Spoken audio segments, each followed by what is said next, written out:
songs. What songs are those gonna be?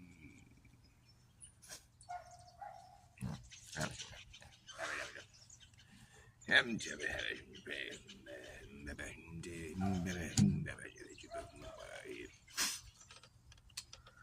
thinking. You know, when someone's like, oh, I'm trying to think. A good response to that is like, oh, I thought I smelled something burning. That's funny. The gears are grinding in that thing.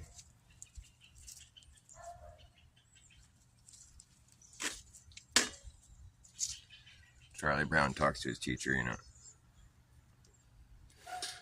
Teacher's like,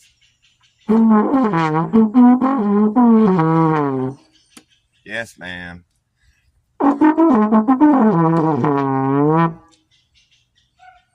My dog ate my homework. I'm sorry, ma'am.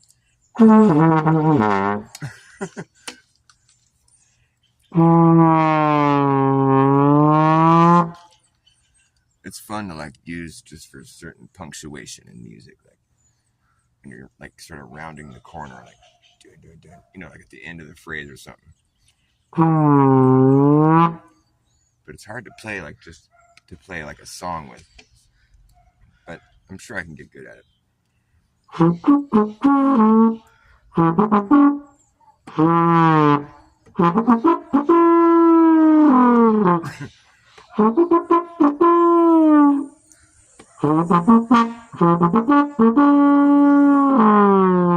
It's like a charge or not.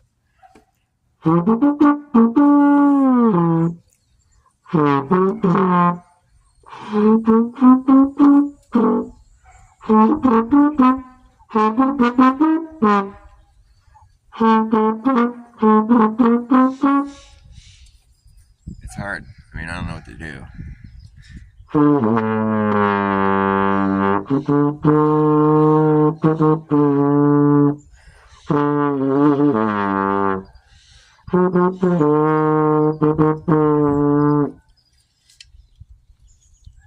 I need to have other people to play along with for me to really do much with that thing. If I had like another song playing, I could play along with it. I'm pretty sure I could. I'm pretty confident I could play along with a song. But to just play a song with the trombone alone, it's difficult. To play a song with the trombone alone, I'd rather have a clone I can play with, but then they might just do the same thing I'm doing. Do you believe they can make clones? I don't think so. I think that's kind of a stretch.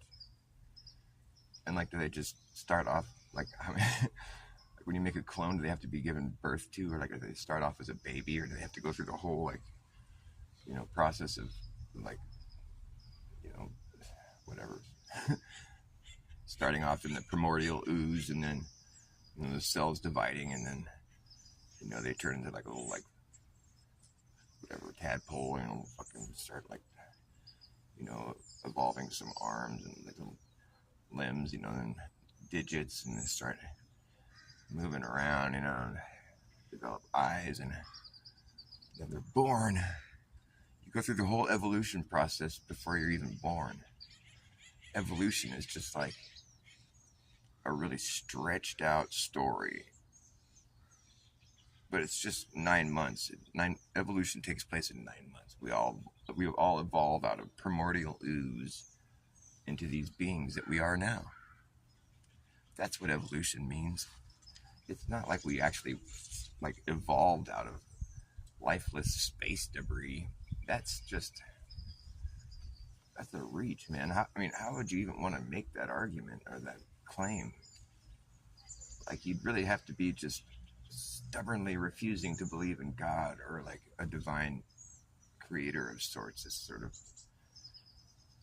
you know, thought all this up and somehow used miracles to make it all take place. I mean, science does sort of request at least one miracle. They're like, at least give us the materials that were there for the Big Bang, or whatever it was that the original components of whatever it was that was banging, at least give us whatever it was that was there went to explode, and then we'll make up the rest. We just want one miracle. All we're asking for is one miracle. But that's the thing. If you don't have God in your equation, in your philosophy, in your story, you don't get any miracles, man. You don't get one. Not even. No, you can't even think about having one, because then you're basically like asking for God to do something for you, whereas you want to like proceed to ignore that there's a God. So to ask for a miracle, it's like, you just lost your whole argument. So, and that's pretty much what science does. I think they request one miracle. It's kind of like their joke they have. It's like this funny little haha. Yeah, but your whole thing is just shot at that point. So your whole thing is a joke. It's kind of like this, after all their talk and evolution and all this Big Bang and fucking all this fucking lifeless space debris coalescing around these collapsing gases all this shit, it's just, it's negated the second you ask for a miracle, because then you're just suddenly turning to God and requesting something, whereas the whole rest of the story, you failed to mention God, or like, basically we're avoiding it at all costs. And it gets down to the last little fucking, okay, so where was all the material that the Big Bang happened? Where did that come from? Oh, well, that God. Wait a minute. You can't do that. What a long-winded way to go about saying there's a creator. Should have just said God created this. Instead, you wanted to like fucking make all these theories and just go on forever. We're this many billions of years old. We've been hurtling through this void, spinning and orbiting around this gas nuclear fission or whatever, just hurtling at ungodly, unfathomable speeds. Let's not use the ungodly. Well, ungodly might work. It's ungodly speeds. It's all been so ungodly. There's ungod. And then, we've just been carrying on for so long like this. Just luckily we haven't ran into anything. It's just hurtling through this void for billions of years. It's been a stable enough ride where we've managed to evolve out of lifeless space debris into the people who we are right now. Imagine that. What's up, Brian Roy? Nice to see you.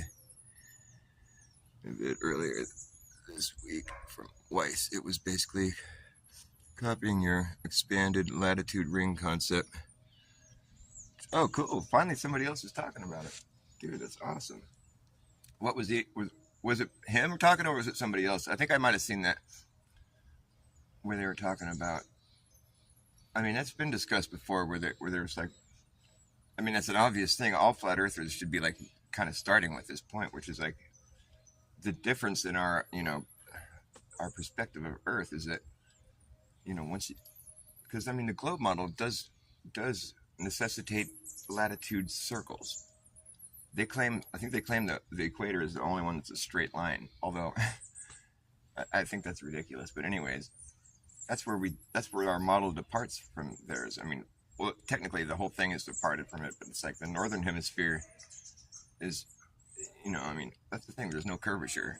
So, but the southern is where it obviously would become pretty evident that one of us is right and one of us is wrong. And, you just take little factoids like the fact that using a compass, once you get past the equator, you have to start making corrections. I guess they have southern hemisphere equators. I don't know. They call it like a digital equator, digital compass. I don't know about that. I haven't really seen much evidence of that. But all the same, they have this term. It's called magnetic declination, and it pertains to corrections you have to make when you're in the southern hemisphere using a compass. And some of them are pretty extreme corrections, to where it's like pointing the complete opposite direction. It's like 160 degrees off or something. That's what I've heard. I don't know. I'm just repeating stuff that I've heard. But I do know that magnetic declination is a term that I didn't make up. It's something that's been, it's what they call it. That's why they say they have to make corrections in the southern hemisphere, where I say the reason you're making corrections in the southern hemisphere and not in the northern hemisphere is because there's some discrepancy there, obviously. And that's where I start to lean on my whole argument, which is like, it's impossible once you draw a circle on the ground, you'll never be able to draw a smaller circle around the outside of it. And it doesn't matter how big of a circle you draw. The concept remains, it's consistent. You'll never be able to do it. You could draw a circle thousands of miles in circumference. You're still not going to be able to draw a smaller circle around the outside of it. So therefore, the circles just get bigger. So therefore, the Earth can't be a globe. But that doesn't seem to set. Nobody seems to want to grasp on what I'm saying there. Like, intelligent people will take what I say there and just totally reject it. Like Duffy, well, he's not intelligent, but I'm saying there's people that are like willing to listen to your argument, but then they hear it, they just go, oh, well, they just, I don't know what they say. There's not much of a response.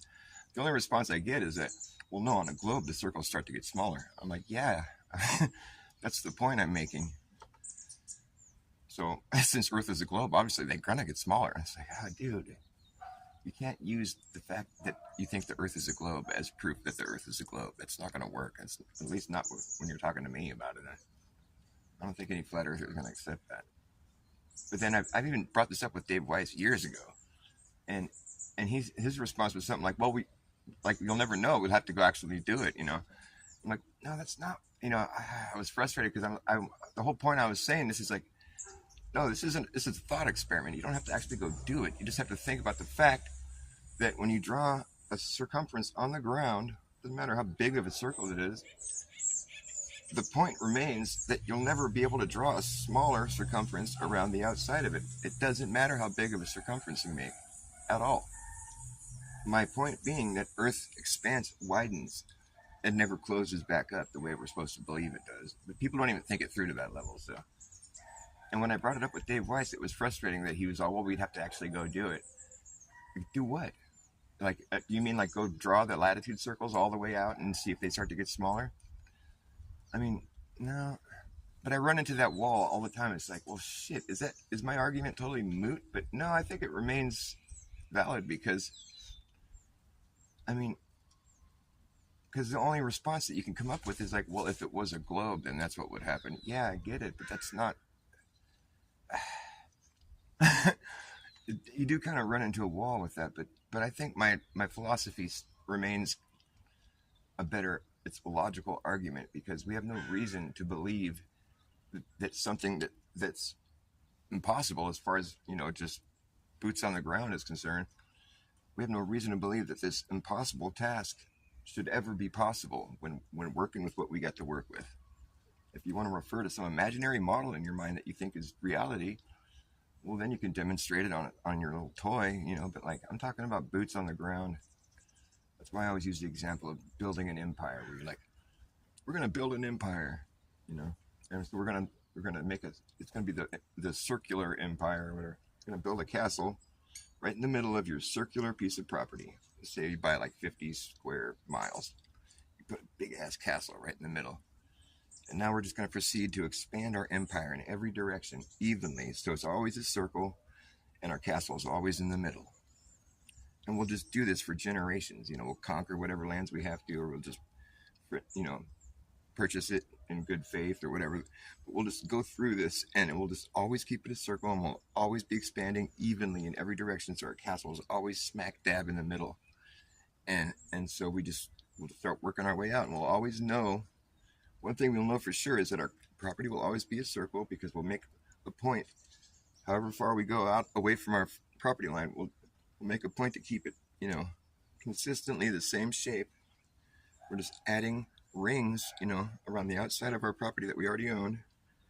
So every time we buy more, we just walk a little bit away from our property line and stay 50 miles or something, and then start making another circle completely in sync with what we had before. So we're just curving at the same rate, you know, circling our castle. It's right there in the middle of our property. Something you could do in real life. We're just adding more. And so while you're going about doing this, you get a visual, you know, confirmation that you're adding more area to what you had before. So you're seeing, you know, it's intuitive. You'd be like, okay, of course we're going to have a bigger measurement around the outside of our property because we added all that land or whatever, just property. It could be water. But we're just keeping it really, you know, we'll have like AI like draw the dimensions of just so it's perfect, So it remains a circle, and there's no doubt in anyone's mind that the property line is circular, because it started off as a circle.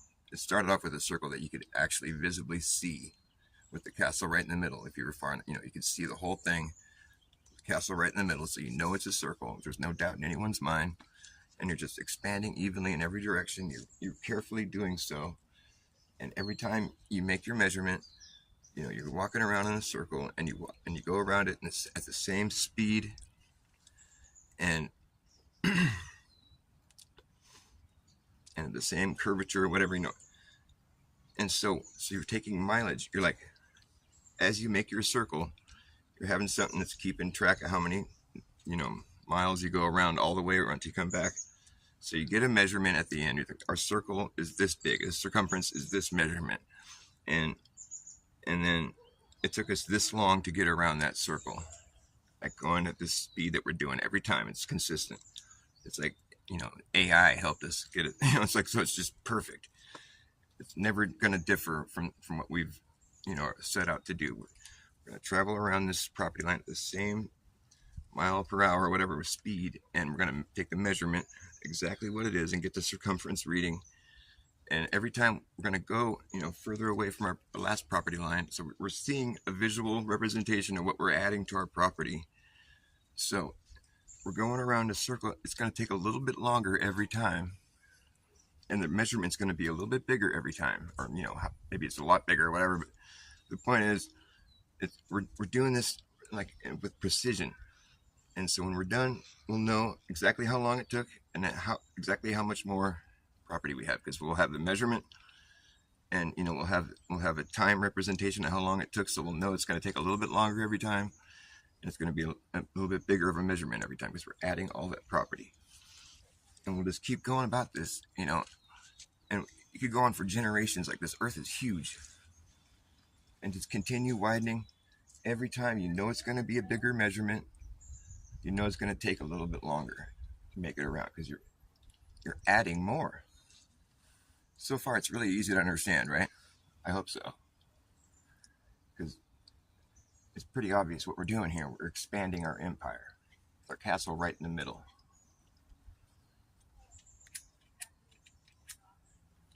It's becoming more vast, taking longer and longer to make it all the way back around. It's a circle because you started with a circle, and you never diverged or whatever. You never did anything different than what I explained. You're going at the same rate of travel around the whole circle, and it takes you longer every time. And it becomes this like this muscle memory, like after a while, because you're just doing it so many times. There's a lot of earth to encompass. Your castle's always right in the middle. You're going around, it becomes muscle memory, because every time you make it back, it's going to take a little bit longer than the time before, and you're going to have a bigger measurement than the time before, because you added all that property. You saw a visible representation of it, so there's more. It took you longer to make it all the way back around, and it's a bigger number every time.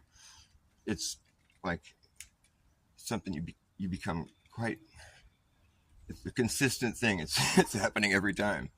It's obvious. Nobody needs to question it. Nobody would second guess it or say, "Hey, boss, how come our circle isn't shrinking?" No one's ever going to ask you that. Never. I gotta get something to drink. I'm sorry. I'll be right back.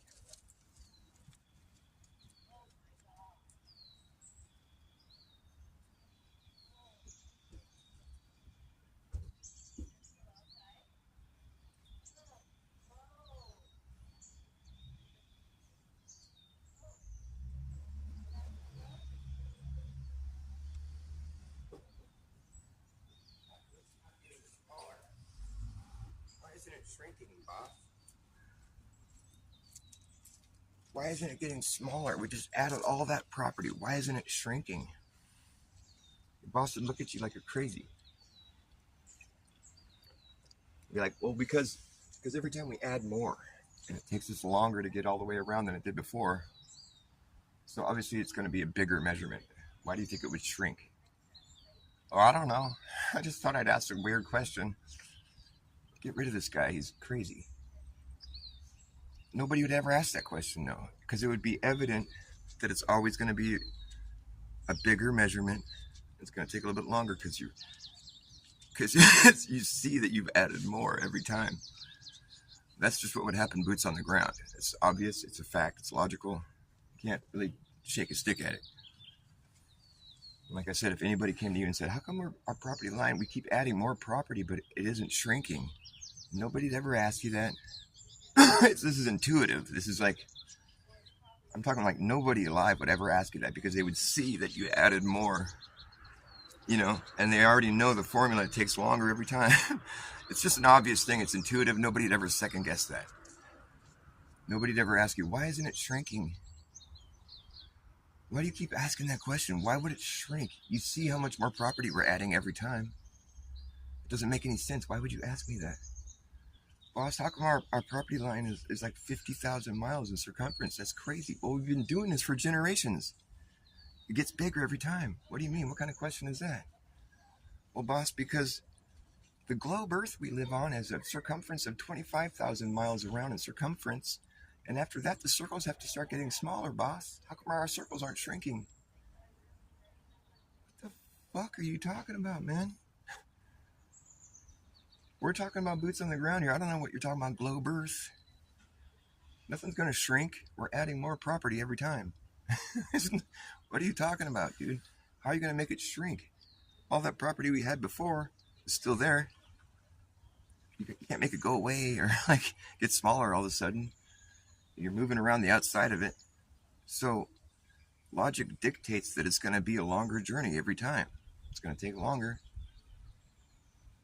It's a dumb question to ask. Nobody'd ever think to ask it unless they're like McToon or something and they're worried that you're going to trick them into being a flat earther or something, or admitting that they think the earth is flat. Because that's what you're doing when you never ask that question, is that you're just basically being a flat earther without realizing it.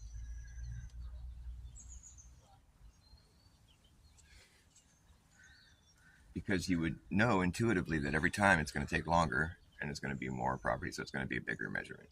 It would just be intuitive. You would never second guess that. Therefore, you're a flat earther. Because that's what would happen. You know that's what would happen. It's logic. For this argument to not make sense, you have to be deferring to some imaginary image of Earth in your head as a ball hanging in space. But if you just keep your boots on the ground, present in the thought exercise where you're actually just doing this thing, it could happen in real life. I'm not spitting some weird idea. It's totally possible. It's a feasible thing that could be done. And anybody alive would realize the pattern, which is it's longer every time. It takes longer to get back around. There's more property. We saw the property we added. So it's going to be a bigger circle. Nobody'd ever second guess that. It's obvious. So everybody alive is a flat earther. They just don't realize it. Nobody's applying the knowledge that they think they have of the globe Earth to actual reality. It never takes place. People that are flying jet airplanes, they treat the Earth like it's flat, non-rotating. People that are designing aircraft to be flown over a flat, non-rotating Earth, that's exactly what when it comes down to brass tacks, where they're like, okay, this is it. What's really going on? We're going to make a craft when you have to be just as honest as possible about what's taking place and what you have to design in order for people to be safe to be using your aircraft. Okay, when it comes down to where the rubber meets the road, whatever, where the bullet hits the bone, that's when you have to just be as real as possible because people's lives are at stake, and whether or not the craft actually works is important. So that's when you just go, okay, you're going to use this over a flat, non-rotating Earth. Oh, okay. Well, what about the globe? All that globe math and crazy movement and shit, curvature, rate, and motion, orbit, spin. What about all that? Oh, well, that's the thing. When you simplify all that information, it becomes flat, non-rotating Earth. So don't worry about all that. We've simplified the math to a flat, non-rotating Earth. And that's how you do math. You simplify the problem. You're given all this globe shit. That's the problem. And then you simplify it, and you end up with flat, non-rotating Earth, which is what we've been saying the whole time while people laugh at us. And like I said, nobody's ever going to expect that property line that I was talking about to start shrinking. That's a question nobody would ask. So realistically, there's nobody alive that really thinks of the Earth as a globe, because nobody has to treat it like a spinning globe. That information is moot. Nobody ever has to worry about that. Nobody ever really expects that or like has to factor that in. Nobody really thinks the Earth is a spinning globe. They do when they're questioned about it. They have to spit back some information. That's when they start thinking it. But when it comes to actually living on it and like interacting with the Earth, nah, nobody does.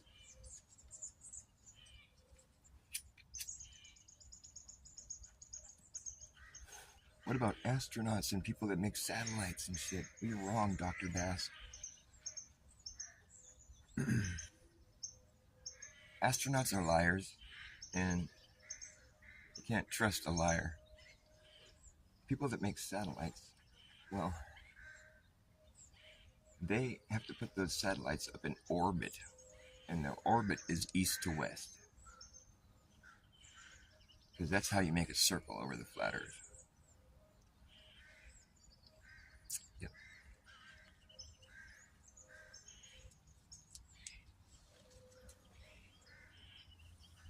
If they really do put them up there. I think they do. And I do realize there's satelloons and all that shit too, but I think they really do float stuff up there or do something. I don't know how it works. I don't do it. As far as like Starlink and Elon Musk and all these guys, I don't know, man. That shit's kind of weird. My phone getting too hot. Yeah, shit, I gotta move. I kind of like that spot right there, though. Let's see if I can play a song here at least. I like having it look down at me like that. I think it's kind of cool. Creek Mary, what's up? Forever Love, nice to see you. Cool. Play a song about AI.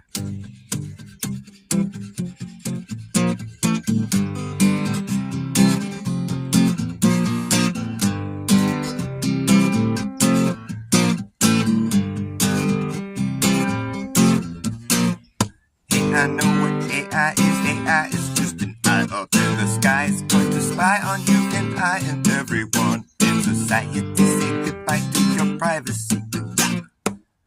It's the most realistic shit you can get, but it's still fake shit. Don't mistake it for being real. It's not alive.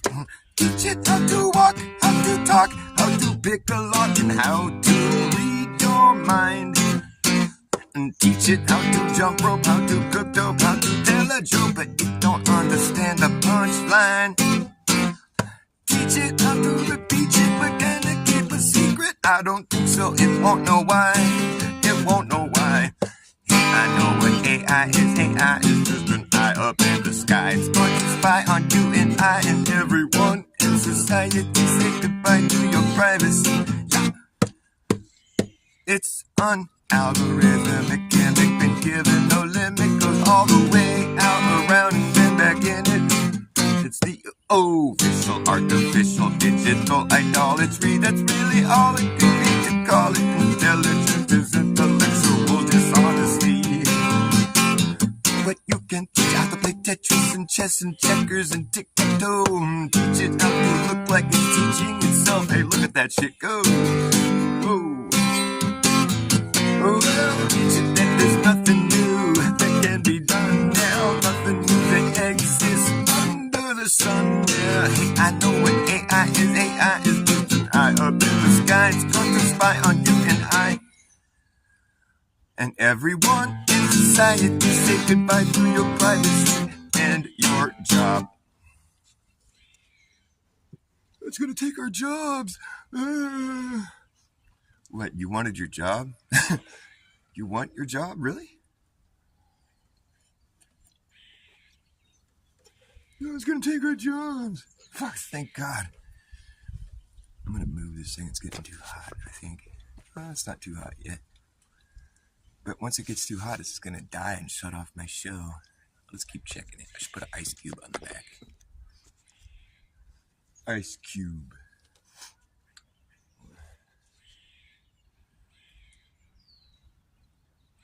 What was Ice Cube's song? It was, oh yeah, it's like you don't have to lie to kick it. You better check yourself before you wreck yourself.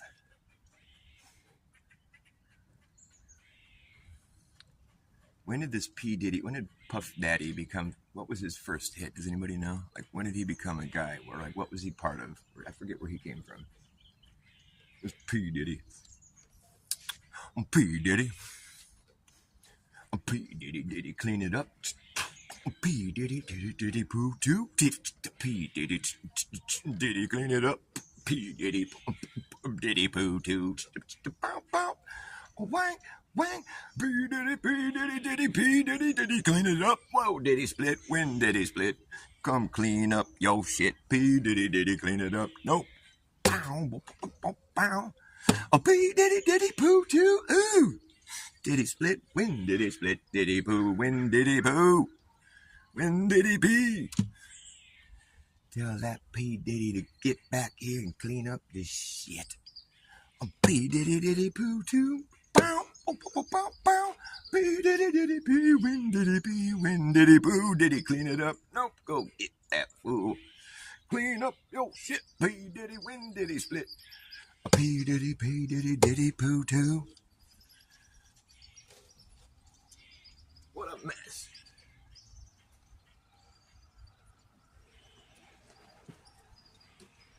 That'd be a good sidekick, you know. I'm P. Diddy. And then my sidekick, Diddy Poo too. P. Diddy, question mark. Diddy Poo too, question mark. It's like toilet humor. It's the best kind of humor there is.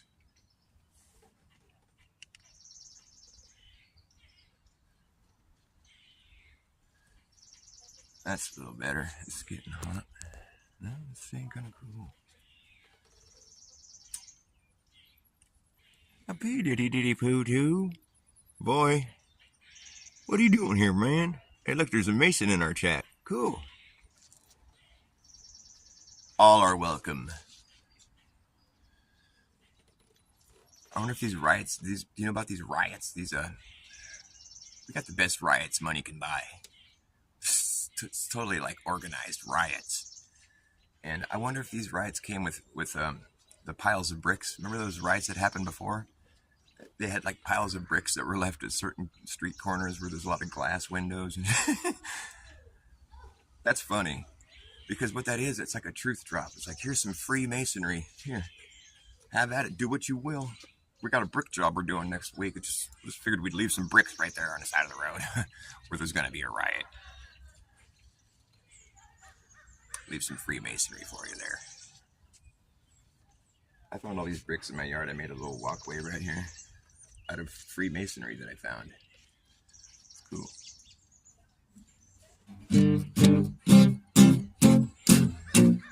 Teach it how to play Tetris and chess and checkers and tic-tac-toe. And teach it how to look like it's teaching itself. Hey, look at that shit go. Whoa. It's an algorithmic gimmick, been given no limit. Goes all the way out, around, and then back in it. The official, artificial, digital idolatry. That's really all it could be. To call it intelligent is intellectual dishonesty. Teach how to play Tetris and chess and checkers and tic-tac-toe. Teach it how to look like it's teaching itself. Hey, look at that shit go. Whoa. Most realistic shit you can get, but it's still fake shit. Don't mistake it for being real. It's not alive.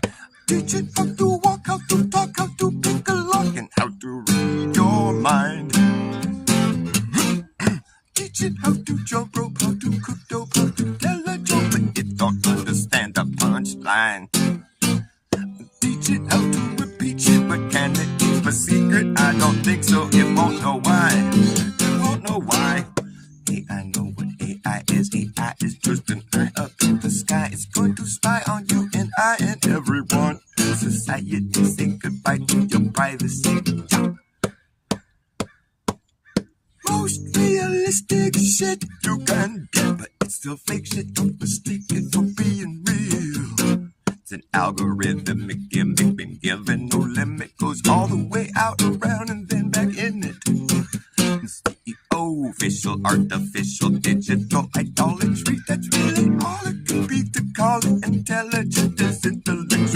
dishonesty.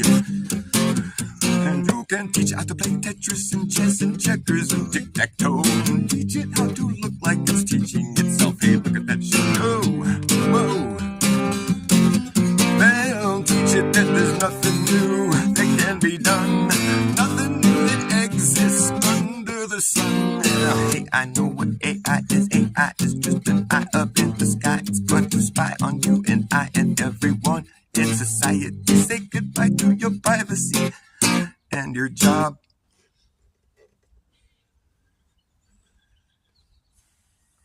It's a mouthful.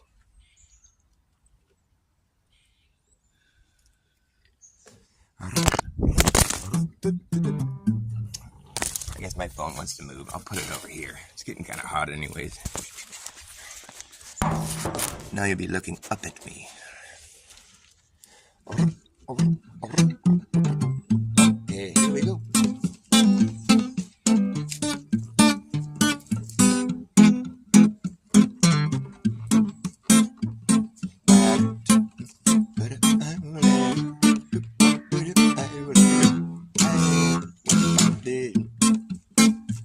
You better act fast, jackass, last chance to hammer in the brass tacks.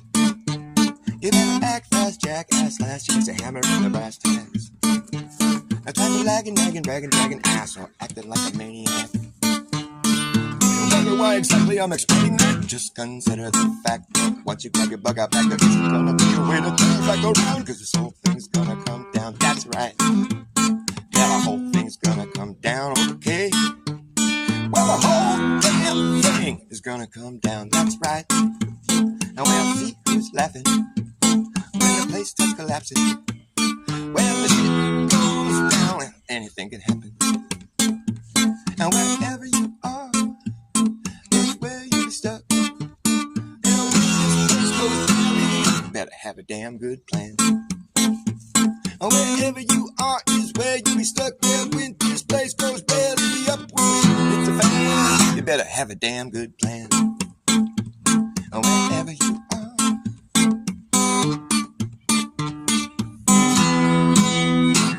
you better have a damn good plan. You better act fast, jackass, last chance to hammer in the brass tacks. Let's have a lagging, nagging, bragging, dragging ass, or acting like a maniac.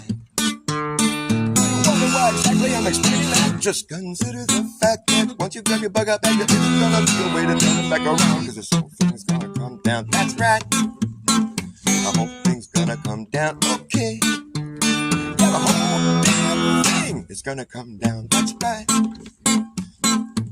Now we'll see who's laughing when the place starts collapsing in a free for all. Anything can happen when the shit goes down. So does the captain. And wherever you are is where you'll be stuck. Yeah, when this place goes belly up, and better have yourself a damn good time when the shit hits a fan. When the going gets tough, you better be clever enough. You gotta know what the fuck to do. You gotta run amok, or let the muck run you. You better act fast, jackass, last chance to hammer in the brass tacks. A time of lagging, nagging, bragging, dragging ass, or acting like a maniac. Do you wonder why exactly I'm explaining that? Just consider the fact that once you grab your bug out back, there isn't gonna be a way to turn back around, cause this whole thing's gonna come down, that's right. The whole thing's gonna come down, okay? Yeah, the whole damn thing is gonna come down, that's right.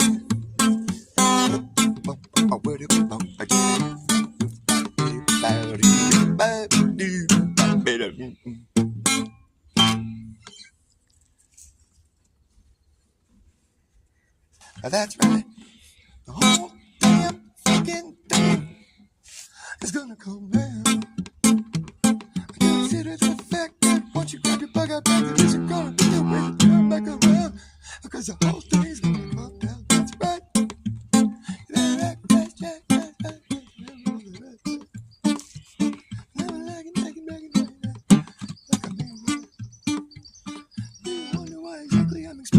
Just consider the fact that once you grab your bug out back, there isn't gonna be a way to turn back around.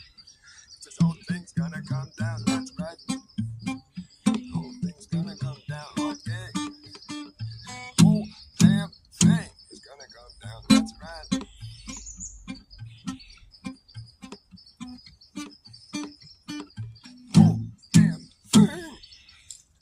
going to come down. That's right. You better act fast, Jack. That's last chance to hammer in the brass tacks. No time for lagging, nagging, bragging, dragging ass, or acting like a maniac. Do you wonder why exactly I'm explaining that? Well, just consider the fact that once you grab your bug out bag, there isn't gonna be a way to turn back around, cause this whole thing's gonna come down. That's right. The whole thing's going to come down, okay? Well, the whole damn thing is going to come down, that's right. And we'll see who's laughing when the place starts collapsing. When the ship goes down and it's going to happen. Alright, that's enough of that shit. That's enough of that doomsday talk.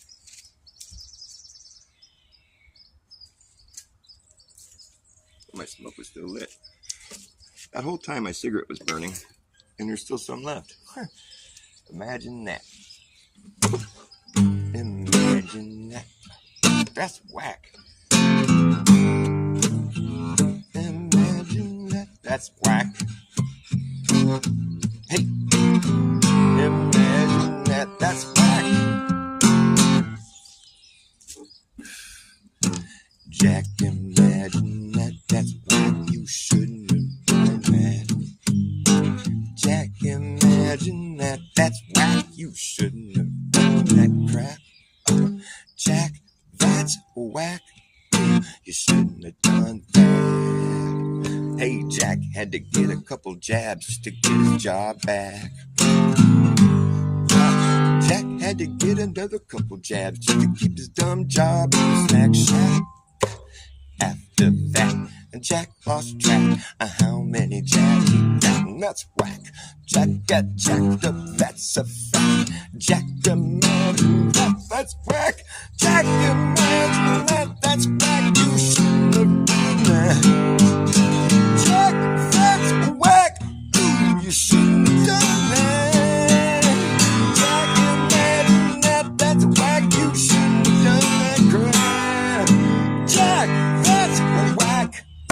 You shouldn't have done that. Jack had to get a couple jabs to get his job back. Jack had to get another couple jabs just to keep his damn job flipping flapjacks. After that, Jack lost track of how many jabs he got. That's whack. Jack got jacked up, that's the fact. Jack, imagine that, that's whack. Jack, imagine that, that's whack. You shouldn't have done that. Jack, that's whack. You shouldn't have done that. Jack, imagine that, that's whack. You shouldn't have done that. Jack, that's whack. Ooh, you shouldn't have done that. You shouldn't have done that. Jack, that's whack. Why did you do that? Jack, imagine that. Ooh, why did you do that? Jack, that's whack. Jack, that's whack. Jack, that's whack. Jack, that's whack. Oh, Jack, now Jack be nimble, Jack be quick, but Jack did not avoid that trick. Jack be nimble, Jack be quick, oh, Jack got fucking sick. Jack, that's whack. Get mad for Jack. Jack, Jack got jacked up, that's a fact. After all those jabs he got, Jack had himself a heart attack. Jack, that's whack. Sorry about that. You shouldn't have done that. You shouldn't have done that. Jack, that's whack. You shouldn't have done that. Oh, that's whack. Why did you do that?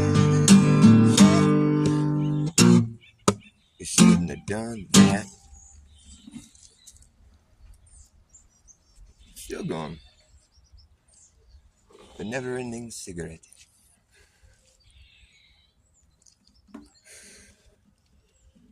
Oh, Jack.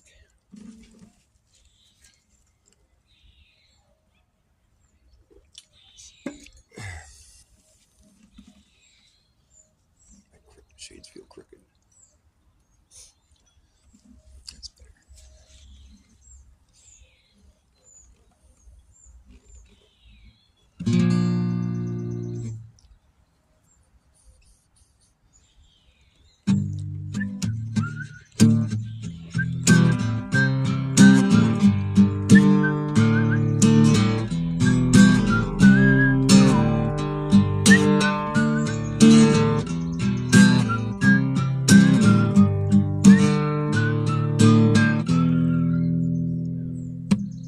When AT&T roll out their 5G, they put it everywhere and anyone can see. At the park, at the playground, radiating all around. At the local farming truck, you will see it up above. At the club, at the bar, wherever you are, if you look hard enough, you know you're gonna find the still swimming in it. Swimming in it, yeah. We're swimming in the sea of directed energy, thanks to AT&T 5G. If you go to the store, you might see 3 or 4 police department out the window your apartment. At the fire station, and almost laser radiation. Every city, every town out in the cuts, you bet your ass the place is lit the fuck up. Every street, every boulevard, every avenue, you see them at museums, you can see them at the zoo. For AT&T, there's nothing stopping you. Sometimes they want to try to be a little more covert. They'll stick it in a flagpole, put it in the cross at church. Sometimes they really just want to try to hide it, so they'll get creative and try to disguise it. You got those 5G evergreens, you got the 5G panels that look like a palm tree. Oh yeah, AT&T, we're swimming in it. Swimming in it. Yeah, well, we're swimming in the sea of directed energy, thanks 5G, thanks AT&T, we're swimming in it. We're swimming in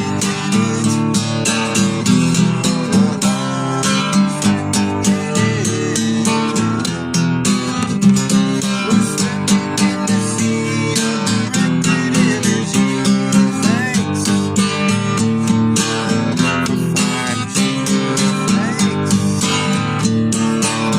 we're swimming in it. We're swimming in it. Swimming in the sea of directed energy, thanks for 5G, thanks AT&T.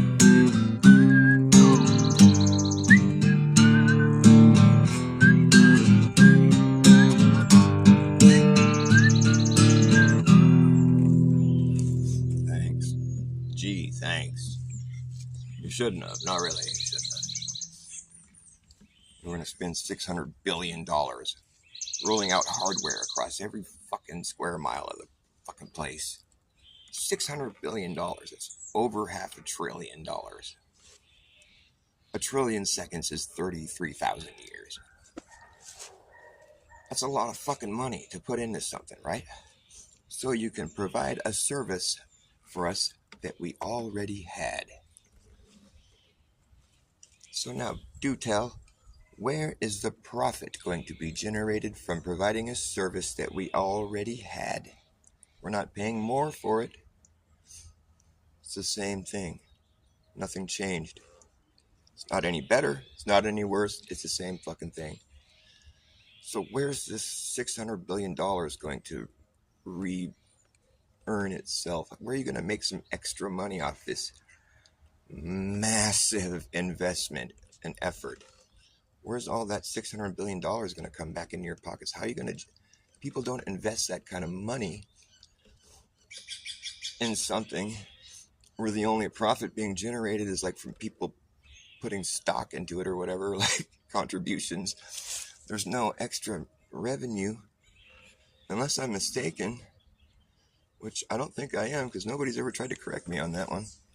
So when you see something that's going this aggressively the opposite direction from, what we do in capitalism, where we invest money in things to make money, we don't do it if it's not going to make us money. It's otherwise known as a massive loss. You go belly up. So that doesn't happen. So when you see something like that happening, you have to ask yourself, well, this is something that's operating outside the laws of capitalism. This is something that's occurring. Somebody who did this exists outside of the monetary system. They've transcended all that. It doesn't matter to them. I wonder who that could be. Doesn't take you very long to reach the conclusion that that was done for other reasons by someone who is above all that stuff that we have to deal with. Capitalism, government, all that kind of shit. They're like above all that. AT&T. I mean, come on. I remember when I first had to use AT&T, it was for long distance. I was living in Boulder Creek, and I had to get a long distance carrier in order to call over here to Los Gatos, which is like a half-hour drive. They called it long distance back then. And I had to use AT&T to do that. That was the first time I ever used AT&T. It's the first time I ever heard about them. This is back in like 1999, I think. And I remember I had them for a little while, but then I ended up getting on some other plan where the long distance was included. It was, it wasn't AT&T, but I only had AT&T for a few months, and it was included in my bill. It was all there, all written into my bill, so I paid my bill. But then AT&T came after me for like $50 that they said I still owed them, which didn't make any sense because I always paid my bill. There was no separate bill. Maybe it was like a disconnection fee or something. I don't know, but they were trying to ream me for $50, and I was just like, fuck you. And it's just out of principle. It wasn't that I didn't have $50. It's just that I just was like, well, why are you charging me $50 for it? It didn't make any sense. And so they came after me, and then the money went up, I don't know how that happened, but it's just like the interest or something. They felt like they'd really like gone out on a limb for me or something. And so the money went up, and they sent it to collections eventually. And I just eventually told the story to somebody on the phone. I was like, yeah, I'm not ever going to pay that. You can just kiss my butt. I don't even care. And it disappeared. But it's just funny that was my first interaction with AT&T. It was just like, who are these shady assholes? What do they think they can just come after me for $50 for no reason?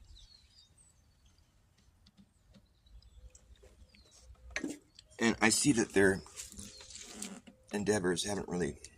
They still have the same kind of sort of mysterious, like... why do they do the things they do? They're not the only company that rolled out 5G. I think they were the company that put the most into it. And $600 billion is quite an investment. And I don't think you make an investment like that if you don't stand to see immediate profit being generated from that investment. That's like government shit, or like that's even outside of the government, I think. Because that shit was, it wasn't done with any kind of safety in mind. This is the extent of the safety that they provide. These little signs. I found this sign on a 5G station glued backwards to the wall. So all you saw was this. And I was like, what's that? And I pulled it off. It took me a few minutes, But then I found it was the warning. Oh, they had the warning glued backwards on the thing so you couldn't see it. It says, AT&T operates antennas at this site. Beyond this point, you are entering an area where radio frequency RF fields may exceed, in bold print, the FCC general population exposure limits. Okay, so they're admitting that they're basically breaking the law, as far as I can see here. Follows safety guidelines for working on an RF environment. Contact AT&T, has their phone number, follow their instructions, blah, blah, blah, blah, blah. This is AT&T site. This is AT&T site where we're allowed to just break the law and create an environment that's hazardous according to the law, and just, you know, don't come here. This is AT&T's site. And the thing is, okay, so I'll avoid that. But the problem with that is they're everywhere. They're at the store. They're on, like I said in my song, they're everywhere you go. If you look hard enough, you know you're going to find this stuff. It's every fucking where. You can't go anywhere to be in a safe... If being around those is unsafe, well, you can't go anywhere that's safe. Yeah, except you have to come out in the mountains somewhere, and even then, there's probably some hidden ones. I know there's some hidden ones, because they say it, and if you look up online, you can find where they're at. They say there's one over there across the hill, but we looked for it. We could never find it. Finally, my friend found it, and there's 4 huge towers up there. It's just like they're all like on private property or something. They pay people. You can get like $5,000 to have a tower put on your property. They'll give you 5 Gs to have 5 Gs installed. People are like, oh, I'll take 4 of them. I could use 20 grand. What the fuck? That's some whack shit right there. Hey, Jack, that's whack. Why did you do that? 5 Gs for 5 Gs? I don't think it's worth it. I'll retire early. Oh, yeah, you will. You'll definitely retire early. I'll put a whole field of them. You'll retire like next week.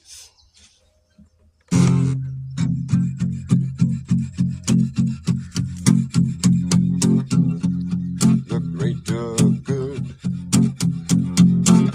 Must be the good or great. All they had was bad and a bigger hate. What they create, some people think is their fate. I guess for them it's way too late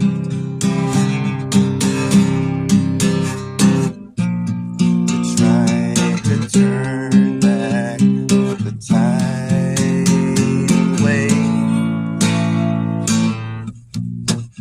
that is heading our way.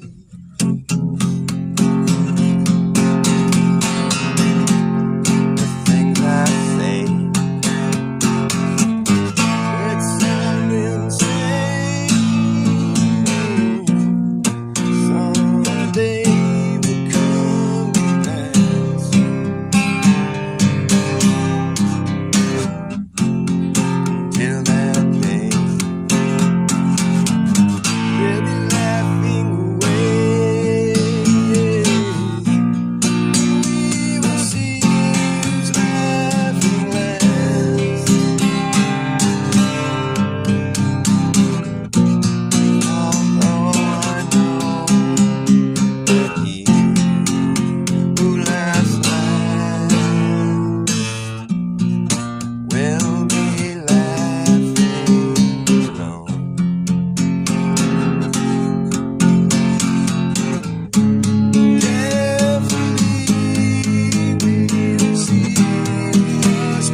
of good. It was neither good nor great.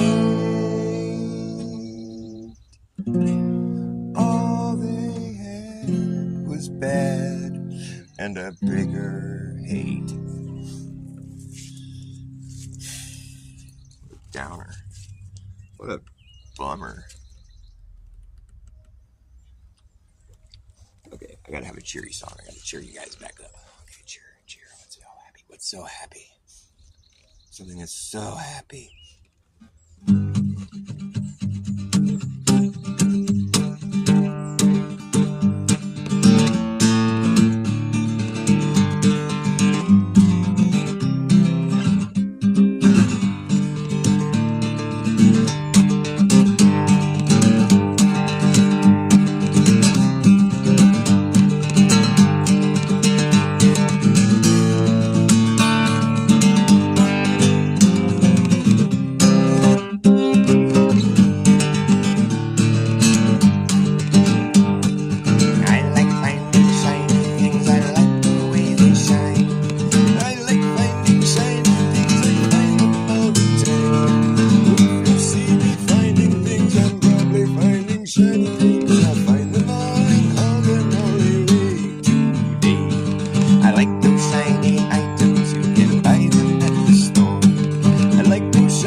I should just mandala effect the song like that. Just leave it like that.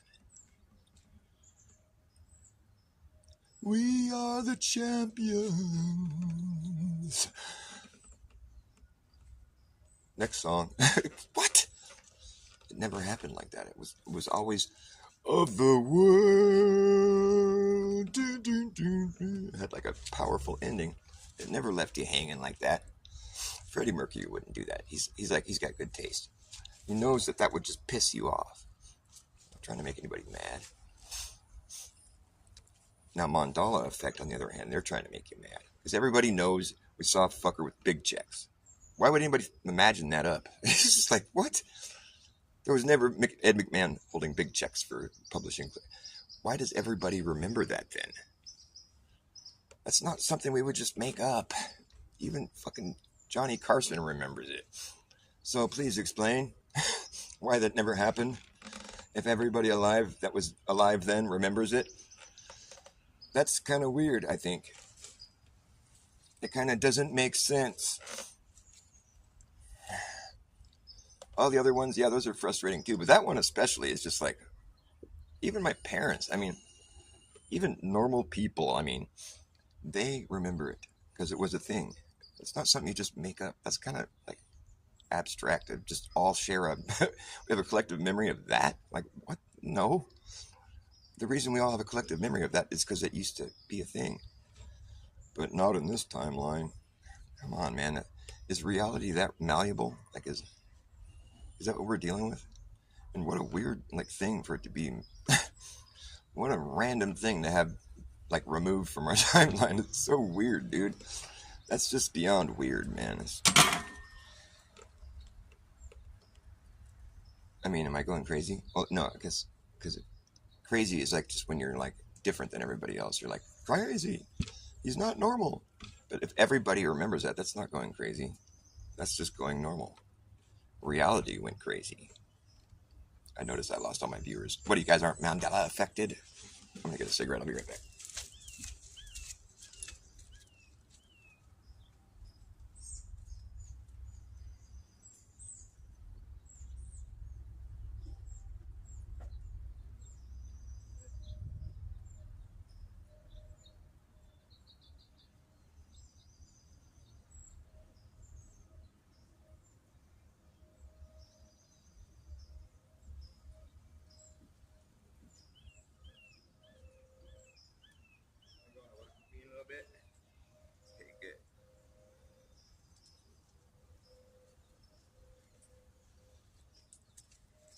If you see me finding things, I'm probably finding shiny shit. I like shiny shit.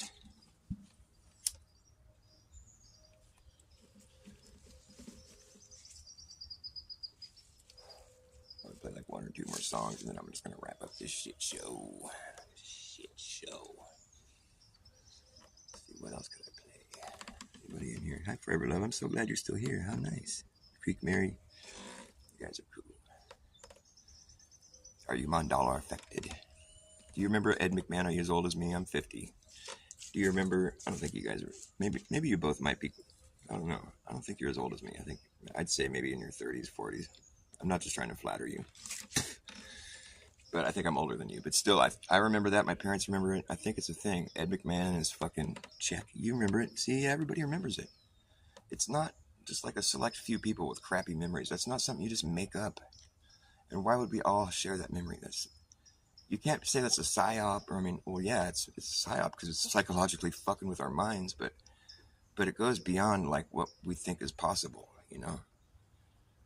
Like, that just really, like, that kind of just fucks everything up. Everything. So that's why there's a lot of people want to say that it's a psyop or that we're stupid or something, because they don't want to have to face the cognitive dissonance that it presents. It's just too much. And I understand that. But, like, still, I'm not going to just be, like, in denial of what I'm something that fucked up. I can't just pretend that it's not there, that that's not something we should address, you know, or like make fun of the people that are addressing it, or like belittle them or something. Come on, dude. I mean, there's no amount of making fun of me or belittling me that's going to make me just like think that think that I'm tripping or something. Like, that tactic won't work as far as like trying to diffuse this or like size it up in some way. Like, it's not going to change the way we remember things. So it's just it's an effort made in vain, and it's rude. Because I see people talking trash on that all the time. Oh, you're just a fucking, you know, like Infinite Plane Society, that dude. I think he's just like a fed or something. Maybe not, but he's certainly like, if anyone's suspicious, it's him. He's like, wants to just argue with you that chemtrails are not a thing, that they're contrails. He's the most like steadfast against. He's just like, those are contrails, and he'll fight all day tooth and nail, like and he'll just insult you and make fun of you. And it's like, dude, I'm sorry, but contrails should dissipate.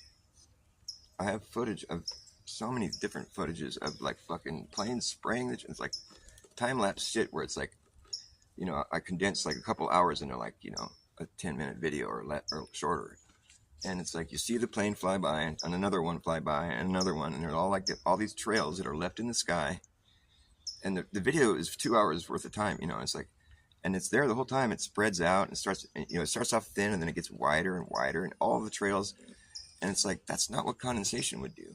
After 2 hours, I don't know what kind of conditions. I mean, that's something that I'd like to see somebody try to recreate that, because I think what we're looking at there is something else. And I have a right to question that, and I'm not like falling for a psyop. You know, that's what he says. You're just falling for a psyop.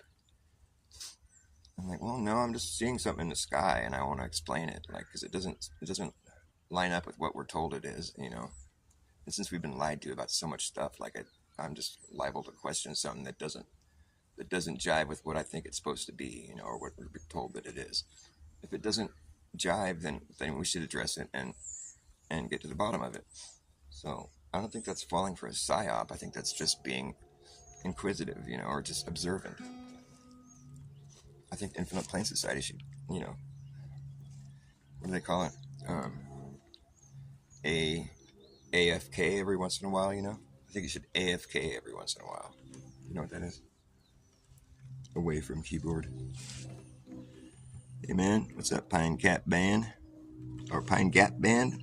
Is that where you're from? Pine Gap? I don't know where that's at. You got a band? Cool, man. I've been really wanting to play with people that have like horn, that want a horn section. I want to start playing horn with people. I can play trumpet.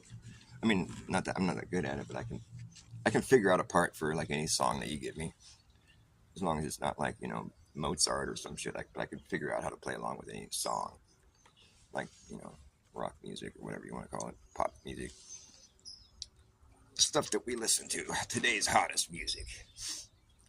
It's funny when you turn on today's hottest music, and it's like this You can tell it's just like this prepackaged crap. It's like, this is what you like. This is your favorite hottest music. We're telling you what the hottest music is. This is it. And you like this now. If it's on that popular station, you know, oh, I like that band. It's the hottest music.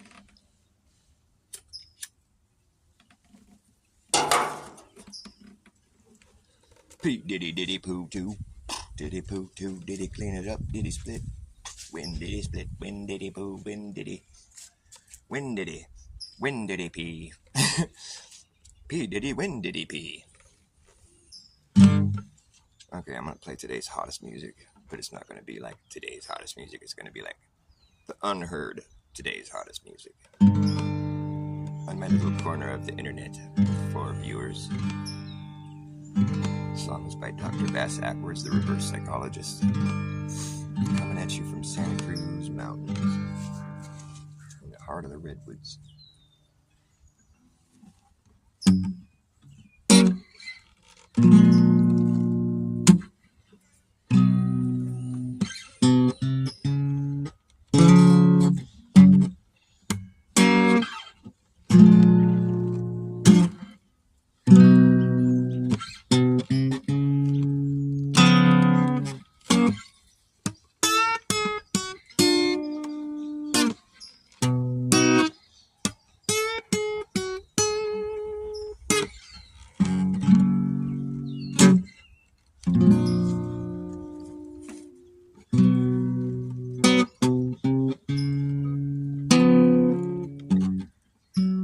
Close to the real thing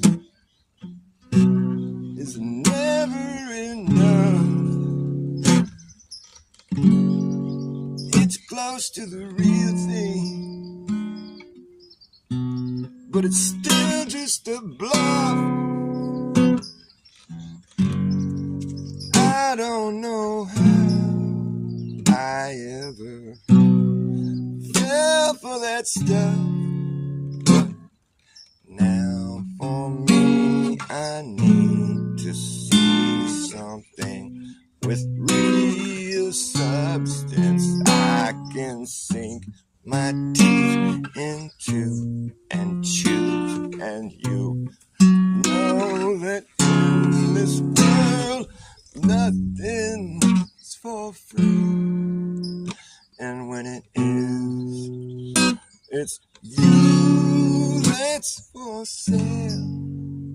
Don't fail to see the irony.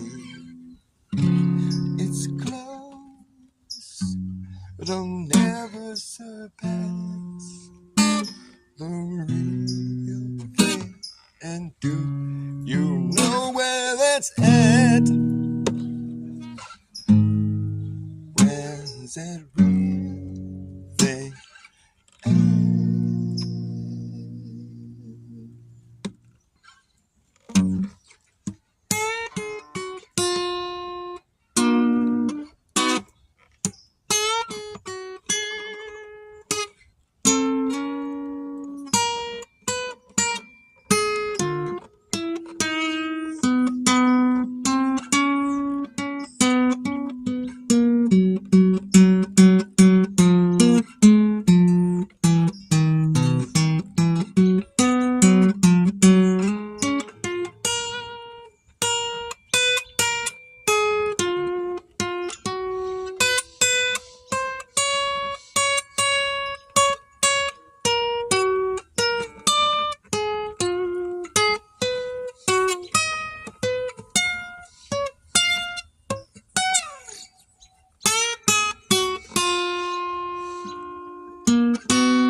Close to the real thing is all we're gonna get. It's close to the real thing, but it's still just a crock of shit. And they steal the real and give us back this fake and tell us this is all it will take. When in fact it's never enough. I'll call their bluff, because I know that this won't do. And it's not true, it's close, but you know it will never surpass the real thing, baby. And do you know where that real thing is at? Do you know where that real thing is at? Do you know?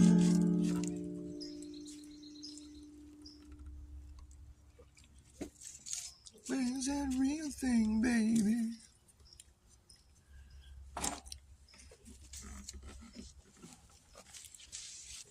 I got a cigarette. I'm gonna put my lighter. Yeah, maybe I'm not gonna take the last drag. I don't know how I managed to do this. I lit it right here. Oh, there it is.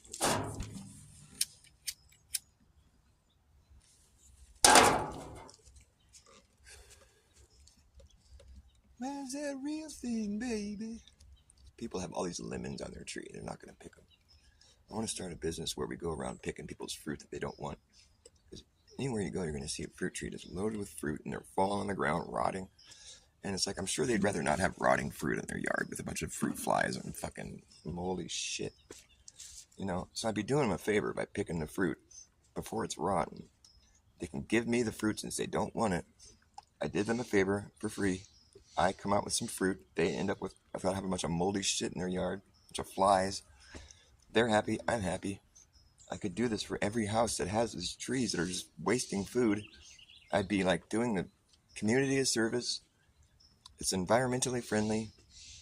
The only problem would be like I wouldn't be able to tell the customers that I'm positive how the fruit was grown. I wouldn't be able to say whether it's organic or not. You know, it's just I'd tell them what the whole story is and like, you know. But other than that, it's like I don't know if I'd be able to sell it at farmers market, but I'd find customers. I mean, I'd be like, dude, it's been tested. You know, it doesn't kill you. It's fruit. That's the only drawback from this idea. Otherwise, I think it's brilliant, and I think it's something that should be done. And I should probably keep it to myself because someone's going to steal my idea. And it's just such a simple idea, and it'd make me feel better because I hate seeing food get wasted, especially like good fruit, you know, that I would eat. And people are just used to having it. They don't want it anymore. It just grows in their yard every year. They don't even try to. It just does it. And then it's this big mess after they don't harvest it, and it falls on the ground and rots and flies, and it's all this undesirable shit, and it's just food going to waste. I mean, don't you think that's a smart idea? Do it. What should I call it? You know, food not wasted. What? Fruit pickers. Call the fruit pickers. Like, do you want moldy fruit on your lawn? Do you like having flies buzzing around everywhere and stinky, moldy shit on your yard? No? Well, then here, call this number. We'll come by and pick all your fruit that you don't want because you don't ever harvest it and it falls on your lawn and gets all moldy and causes all these flies and shit. I'll spare you that hassle, and I'll come out of it with some free fruit. Nobody has to exchange any money. You know, there. If you decide you want some of the fruit that I picked, take it. You know, I want to come out with something, so I'll give you half of it or something if you want it. But like you clearly don't because it's rotting on your lawn every year. So, you know, go ahead and pick as much as you want, and then I'll come by and get the rest so it doesn't fall on your lawn and get all rotten and fucking flies. Because, I mean, that happens every year. Everywhere you go, you'll see a tree that's just loaded with fruit and it's falling. You can see it rotting on the ground. It's like those people don't even care about that fruit in that tree. It just happens. They probably didn't even water it or tend to it at all. It just happens every year. And it's just like this hassle. It's a mess. We want to get rid of that tree. It's a big mess. We haven't called the tree guy to come cut it down. It's such a hassle. These trees, they're growing all this food. We get our food at the store. We don't need this food. Can you just cut it down, please?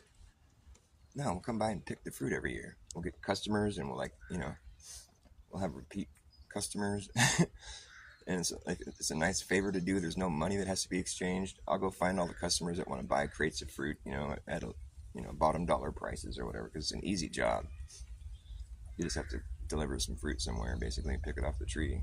And I would do that anyways. I like tending the plants and stuff, And so, like, I just have to find customers that are willing to. I'll find out what they pay for a crate of lemons or whatever, and I'll be like, how about if you pay half that price, and I'll bring you, instead of paying, whatever it is you pay, I'll do it for $50 instead of 100 or whatever, and I'll just come by with all this fruit, because I guarantee I'll have more fruit than I know what to do with. Because everywhere I go, I see fruit, it's going to waste on trees. Just in my own neighborhood. I was just noticing that tree. That's what got me started on the tree right there, like 20 feet from me. It's loaded with lemons. I know they're not going to do anything with them. They never do. And so this idea has merit, but I need somebody to come along and like force me to do it. I'm the idea guy. Like, I need somebody to work with here. Come on, man, help me out. I need work. But I want to do something useful too. I don't want to just go like do something that's not useful so I can get a paycheck. That's stupid. A lot of people that do that too. Kind of the thing to do, really. Oh, I just send emails all day and I get paid, and nobody ever responds to them. The people that get the email are pissed. They don't want it. They just happen to sign up for it somewhere, and they just get this email, and you're just filling up people's email boxes. Nobody even wants the email, and it's otherwise called a useless job. It's generating money somehow. There's a lot of those jobs. I don't want one of those. I want a job where I'm doing something useful, like sparing people of a nuisance in their yard that they don't want, a bunch of moldy shit and flies. I don't want that in my yard. If someone offered to come through and pick all my cherry plums, I don't want the cherry plums. I don't like them. I'm sick of them. I have more than I know what to do. I don't ever pick them. They just fall on the ground, get rotten, and there's flies, and I hate it.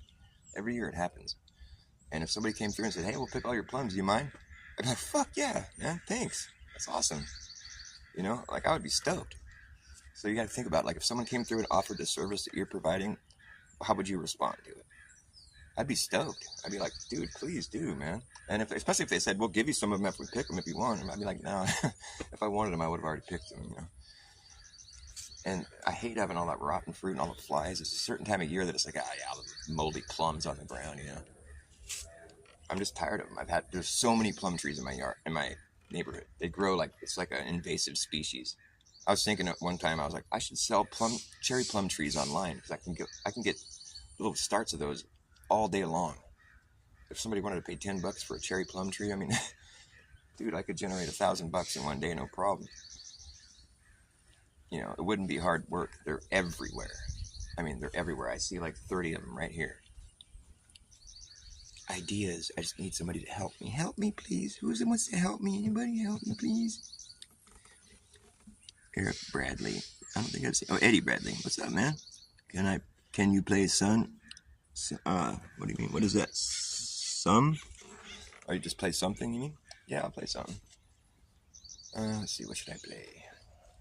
I have songs that I write, so hopefully you didn't want to hear like Green Day or something. Although that'd be cool. I should learn a Green Day song. I like their songs. I have a hard time believing that they actually, like, Dookie is such a good album that it's like, these guys were like teenagers. Like, how the fuck did they do that? I'm so impressed. Anyways, I'll play one of my shitty songs. My shitty songs.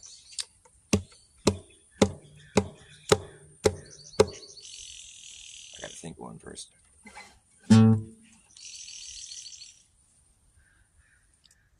I hate when I draw a blank. I have so many songs, you don't even know.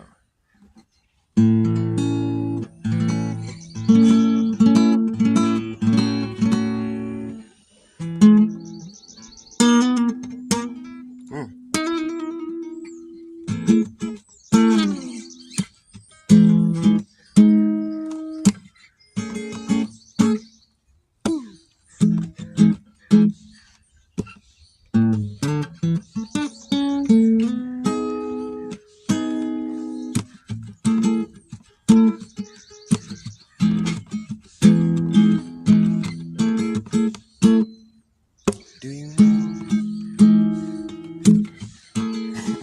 Shit. Where did I put that thing? Do you know what happened to my smoke? It must have rolled away. It's gone now. I don't know what I did, but I lost that shit. There it is. Do you know who you are? Do you know how you are, who you are, who are you? Do you know who you are? How are you? How are you who you are? Who are we? I didn't go to heaven, heaven came to me. I didn't come around, I just came to be. I didn't write this song wrote me. And it tells you how I am, who I am. It tells you how I am, who I am. Who am I? Do you know who you are? Do you know how you are, who you are, who are you? Do you know who you are?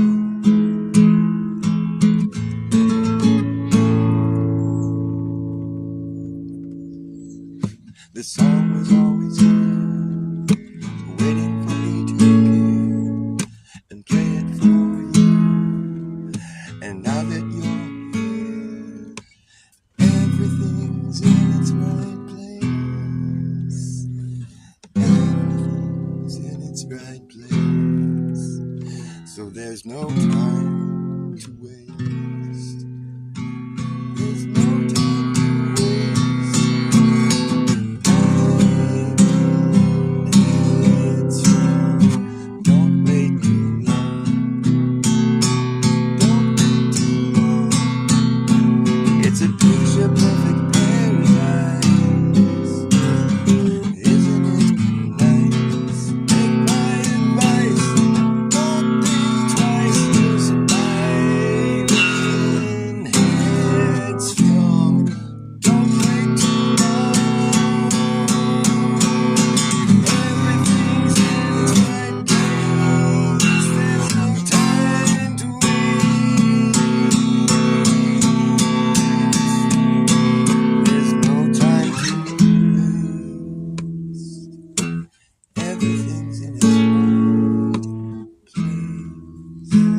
There's no time to waste.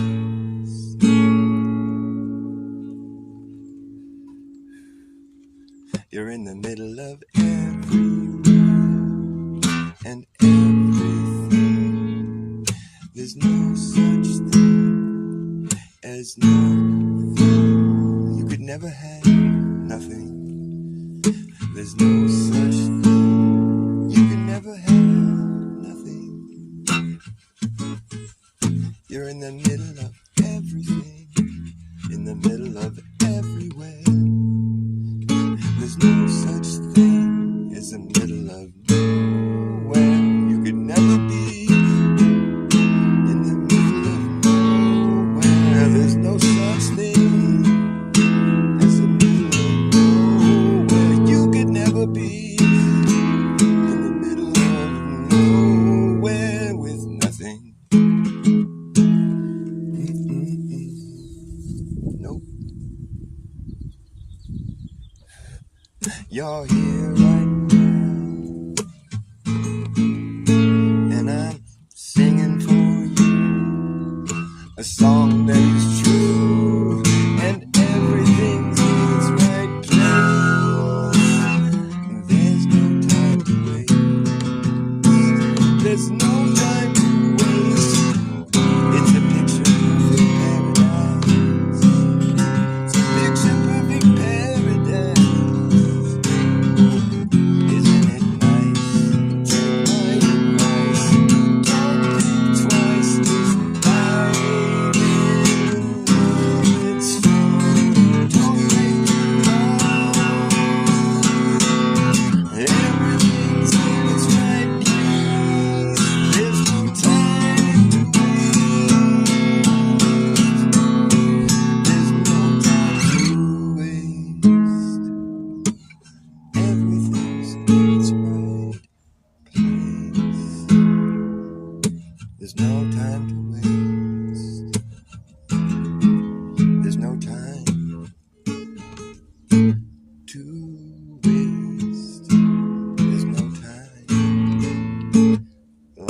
the present, quite literally.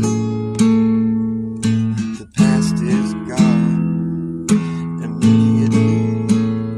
The future never comes, because we will always be in this present moment. There's no time like the present, quite literally.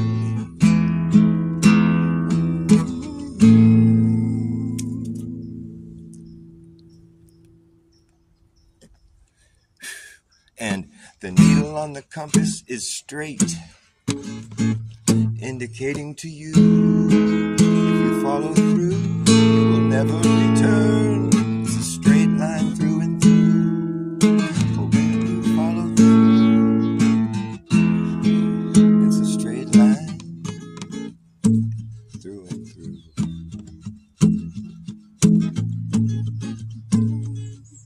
I didn't go to heaven, heaven came to me. I didn't come around, I just came to be. I didn't write this song, the song wrote me. And it tells you how I am, who I am. Yeah, it tells you how I am, who I am. Who am I? Do you know who you are? Do you know how you are, who you are, who are you? Do you know how you are, who you are, who are you? Do you know how you are, who you are, who are you? Do you know who you are? How are you? Who you are? Who you are? Do you know how you are, who you are? Who are you? Do you know who you are, who you are, who are you? How you are, who you are, how high are you? I'm high, how are you? Are you high too? I'm higher than you. How high are you? I'm high too. Hi, how are you? I'm high, how are you? I'm higher than you. Or are you high too? Will you say a haiku? I should make a song that's a haiku. Haiku. Haiku? No, haiku. The haiku. It's a coup. It's a haiku. Haiku. You can make a joke out of that, I know. It's like, is a haiku like a Chinese thing or something like Eastern? It's like, what did the Eastern rulers say when there was a coup? They showed up, to throw him out of office. He said, haiku. That's a really dumb joke. Just erase that from the record. Scratch that. Forget that ever happened. It's embarrassing. Haiku. I have better jokes. Do you know what happened when Eve ate Adam's apple? It made Eve ill. Blah. Eve ill. She's still ill today. It made Eve ill. It made Eve ill. Evil happened. Adam's apple. That's pretty gross. I think it's closer to the truth. I think the forbidden fruit is meat. Because, check it out. Because you would think about it, like if man, before they ate meat, they didn't have a taste for blood. Which kind of, we've been indoctrinated to eat meat. I don't think we're evil people for doing so. But it is kind of psychotic to like take another animal's life and eat it. You have to admit that's a little bit psychotic. I mean, if that's what you have to do to stay alive, I get it. I mean, but still, there's something to that. If you're a gentle person, you realize that there's something wrong with that. And it's slightly evil or whatever. I mean, it's hard to do that without having that thought cross your mind, at least. And so that's, that could be where the evil began, the taste for blood. And when you think about it, how it could have happened was the woman watching other female animals giving birth to their children and eating the placenta. And so the woman might have thought, hey, I want to try that. It looks like it's the thing to do. They're learning from their environment. And so they eat it, and it's actually really good for you. It's, that's why people still do it today. And so that was the first meat that was eaten. It happened to be human. Regardless, we'll put that one aside for now. But that would have been the woman eating the meat, the forbidden fruit first, which then, led to meat eating, which was, which spawned this evil tendency of man to want thirst for blood. It's kind of dark, you have to admit. I mean, I'm not a vegetarian, don't get me wrong. And I've actually had to hunt for food to stay alive. I've actually been starving in the middle of the woods without food and had to fish in order to stay alive. That actually happened to me. And so I know firsthand that I'm willing to do that. And so I still feel like maybe, I still have issues with it when I think about it, but I know that I'm willing to do that and that I will do that in order to stay alive. So I know what that's all about. So I'm familiar with that aspect of eating, staying alive. I wasn't going to just die, and there wasn't any fruit growing out there. I was in the High Sierra, but there was tons of landlocked fish. I mean, we had no problem catching fish, and there was wild onions, so we had fish and onions, and we did fine. It was 3 days we had to hike, and we didn't have any food left. We had a little bit of dehydrated mashed potatoes at the beginning of that stretch, so we had fish and chips for the first couple of nights, but by the end of it, we were just eating fish and onions. And, it was fun. It got to the point where it was kind of we were craving food, don't get me wrong, but we fish for breakfast, fish for lunch, fish for dinner. It was a 3-day ordeal, but, you have to eat a lot because you're hiking and putting in at least 10-mile days, longer than that though, because at that point, because we were hiking to our food drop. So we still had 150 miles to go. So we were hiking long days. We hiked a lot of miles. I've been more 4 days. Because I remember thinking we have 150 miles to go. We have just barely any mashed potatoes left. And there's 4 of us. And there's 5 of us, actually. Me, Gary, Doug, Jesse, and Brian. Me, Gary, Doug, Jesse. Yeah, there's 5 of us. And, yeah. There's so much fish out there, though. It was so easy. We had one fishing pole, but you could have caught them by hand if you had to. I mean, they were just flopping out of there. They were everywhere, these trout that were landlocked. It was in the summer. The water starts to, evaporate or whatever. The water sinks into the ground. So these little lakes that were bigger, where the fish spawned earlier in the year, the water shrank and the fish multiplied. So you end up having these little lakes that are just packed full of trout. And that's where the bear eat, too. So we had to make sure we get rid of all the scraps. But when we're done, you don't want to have a fishy smelling camp because the bears are going to come through looking for scraps. We didn't have any issues with that though. We saw plenty of bears. I love bears. My girlfriend shows me these videos she finds on, I don't know what, it's on TikTok or something else, but she's people that are interacting with bears. They're so cool. They're big dogs. This one lady's scratching the bear's back with a rake. She's like, oh, do you want more? He's like, thank you. So cute. I want a pet bear. That'd be so rad, wouldn't it? This one dude had a coyote. He's got they show him meeting this coyote, and the coyote lets him come up to him, and he starts petting it, and he ended up bringing the coyote home with him. He's his pet dog now. It's so cool and so cute. I don't know how somebody gets that lucky. It's crazy. I mean, I have pet raccoons and pet skunks, but they don't let me pet them. I mean, I can hang out with them. The skunk will come up and kiss my foot with his nose sometimes. It's so cute. If I have to stand there really still, though. He's just looking for food, but he comes up and he sticks his little wet nose on my bare foot. I feel it. The first time that happened, I wasn't even paying attention. I was looking at my phone, having a cigarette, and I was just staring at my phone. I felt this little wet thing on my foot. I looked down, and there's a skunk kissing my foot with his nose. I was like, that's the cutest thing I've ever seen. Skunks are my favorite. I love them so much. They're so cute. I'm just remembering this little baby skunk. One time I startled it. I came out, I opened the door, and he was out there eating the cat food. And he got scared. He didn't spray, though. I've never been sprayed by a skunk. And I hang out with him all the time. But this little skunk was so scared, he jumped off his feet. All 4 feet came off the ground. He's like, woo! It was like a cartoon. It looked so cute.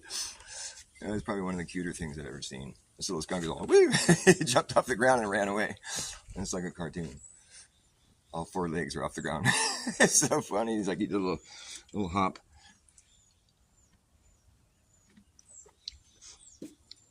They do spray sometimes, but it's not because of us. Like sometimes they'll fight with the raccoons, or I don't know, they fight with each other maybe, but they'll spray. And you can smell it for a minute.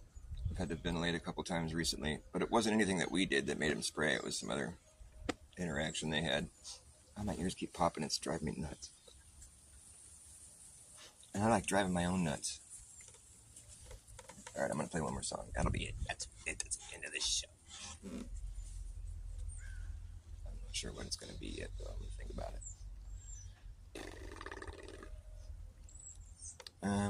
Anything you guys like to hear? I'll play something. I'll think of something. I wish my ears would stop popping.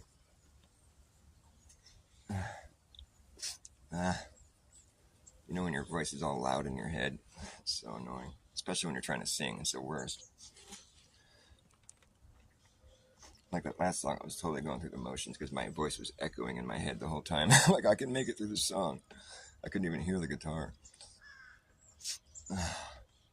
Why does it do that?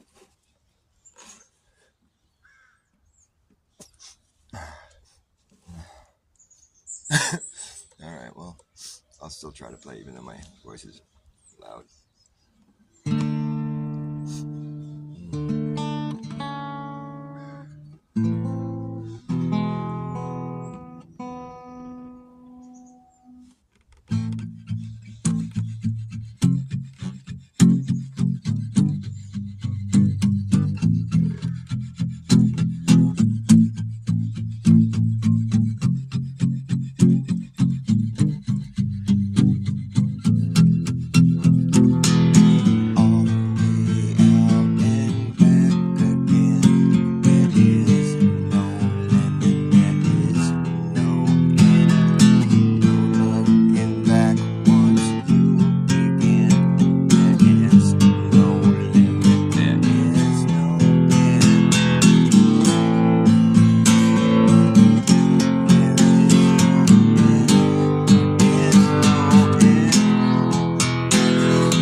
once you begin, it is forever. There is no end. There is no end once you begin.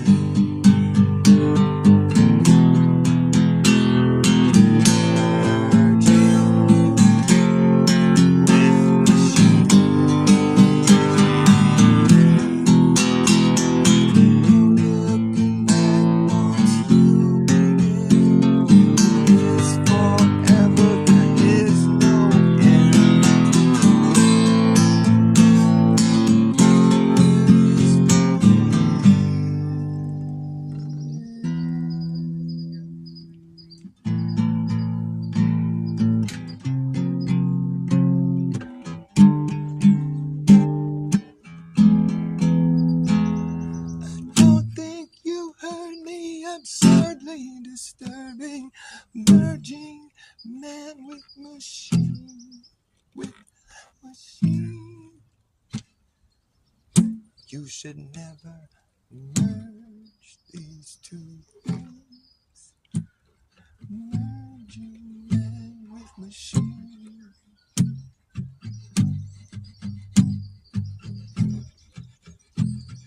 Somewhere along the line,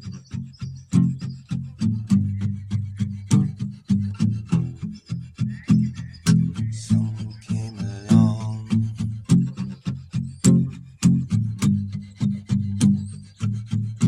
with the diabolical scheme to be merged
I know what AI is. AI is just an eye up in the sky. It's going to spy on you and I and everyone in society. Say goodbye to your privacy. Yeah.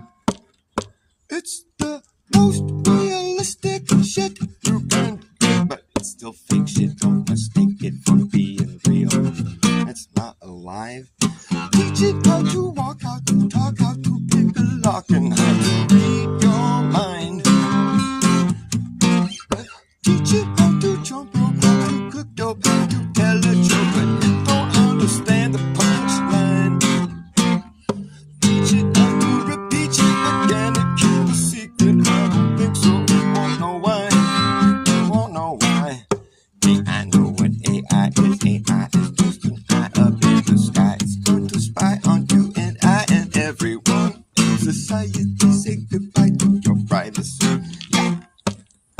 It's an algorithmic gimmick, been given no limit, goes all the way out, around, and then back in it. The official, artificial, digital idolatry, that's really all it could be. To call it intelligent is intellectual dishonesty. The official, artificial, digital idolatry, that's really all it could be. To call it intelligent is intellectual dishonesty. But you can teach how to play Tetris and chess and checkers and tic-tac-toe. Teach it how to look like it's teaching itself. Hey, look at that shit go. Oh.